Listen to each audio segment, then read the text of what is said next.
Magandang araw sa lahat, welcome po ulit dito sa ating channel ang Biyahe y Komida. Maraming salamat sa lahat ng nag-subscribe indeed. Punta tayo sa ating topic, May 2, 2026. Richie Rivero nakitang binibigyan si Juliana Gomez ng 3 halik sa noo. Nagkita ba sina Richie at ang dating kasintahan na si Andrea sa kamakailang laro ng PBA? Kitang-kita sa videos ang sweetness overload ng rumored couple na sina Juliana Gomez, 25, at Richie Rivero, 27. Kung si Richie ay todo suporta kay Juliana sa SEA Games noong December 2025, si Juliana naman ang nanood ng PBA game ng Phoenix Super LPG vs Converge noong linggo, April 26, 2026. Si Richie ay basketball player ng Phoenix Super LPG. Pagkatapos ng game, namataan pa si Richie na lumapit sa audience area kung saan nakaupo si Julia.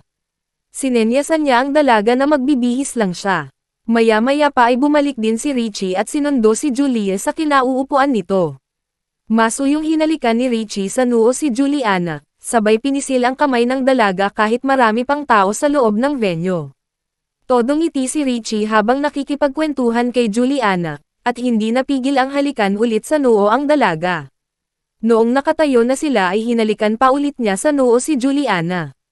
Namataan din silang magka-holding hands paglabas ng court. Nakaalalay si Richie kay Juliana, pero pinauunlakan din nila ang mga nagpapapicture. Kahit nasa backstage na ay may mga nakakuha pa ng video sa dalawa na magka-holding hands at halatang masaya sa piling ng isa't isa. Matchy-matchy pa sila sa suot nila na black sweater at jogging pants. Sinasabing ito ang unang beses na nanood si Juliana ng laro ng rumored boyfriend. Nanood din ng PBA noong araw na iyon ang ex-girlfriend ni Richie na si Andrea Brillantes, pero para sa laban ng Barangay Ginebra at Titan Ultra. Kasama ni Andrea ang A-Secret in Prague leading man na si Enrique Hill.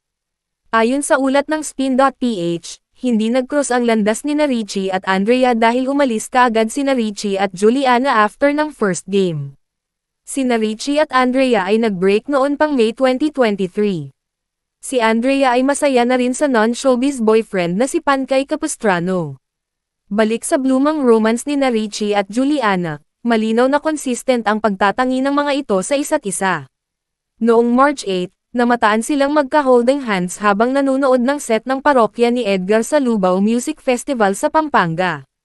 Noong Enero ay napabalita rin ang sighting sa kanila sa isang mall at ang paghahawak kamay nila, senyales na hindi nila itinatago ang kanilang unawaan. At yan ang ating latest showbiz chika update for today. Paki-like at share ang video at huwag kalimutan mag-subscribe. I-click ang notification bell for more viral SOCMED updates at suportahan po ang ating Facebook page. Maraming salamat sa lahat ng nag-subscribe indeed. Magandang buhay sa lahat. Adios.